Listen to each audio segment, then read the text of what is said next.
Croatia's president, Ivo Josipovic, has accused the main opposition party in Croatia, the HDZ, of launching a dirty political campaign against him and the SDP ahead of presidential elections.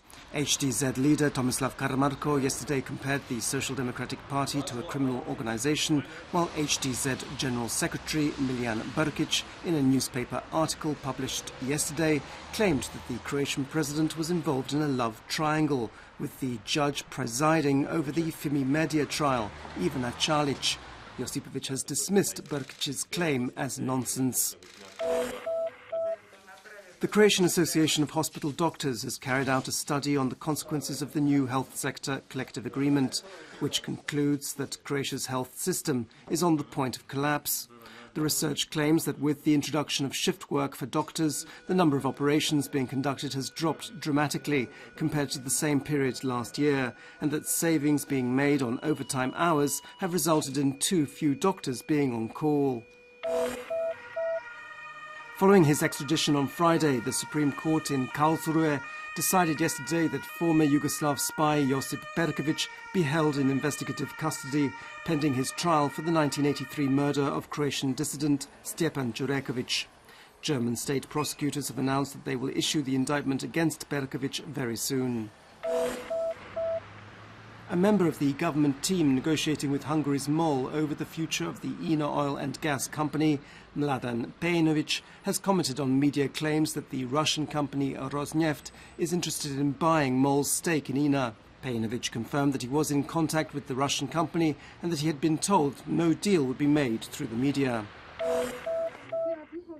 And finally, temperatures in most of Croatia dropped last night, with minus 14 degrees Celsius being recorded in Daruvar. At 7 o'clock this morning, the coldest place was the eastern town of Đakovo, where the day got off to a chilly start with temperatures of minus 11 degrees. Early morning temperatures in the Croatian capital were around minus 6 degrees.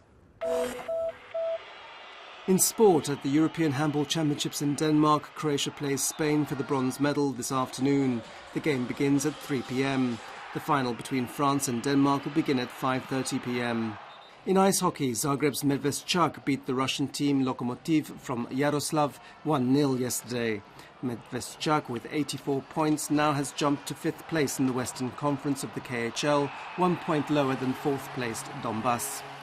In basketball, Cibona beat Cedevita 85-67 in the 18th round of the regional ABA League. Cedevita now have 13 victories and 5 defeats, while Cibona have 12 wins and 6 defeats. And in skiing, due to snowfall this morning, the Super Combined in the Austrian resort of Kitzbühel was slightly postponed today. The Super G began at 1:15 p.m, while the slalom will be held at 6 p.m. this evening. Croatians Ivica Kostelić and Natko Zrnčić-Dim are competing. This afternoon's forecast calls for partly sunny and mainly dry weather. Winds inland will be weak. On the northern Adriatic, there'll be a moderate northeasterly Bura and northerly wind, stronger on the central and southern coast. Highest daily temperatures will be between minus 6 and minus 2 degrees Celsius, between plus 2 and 5 degrees in the Dalmatian hinterlands, and between 5 and 9 degrees on the coast.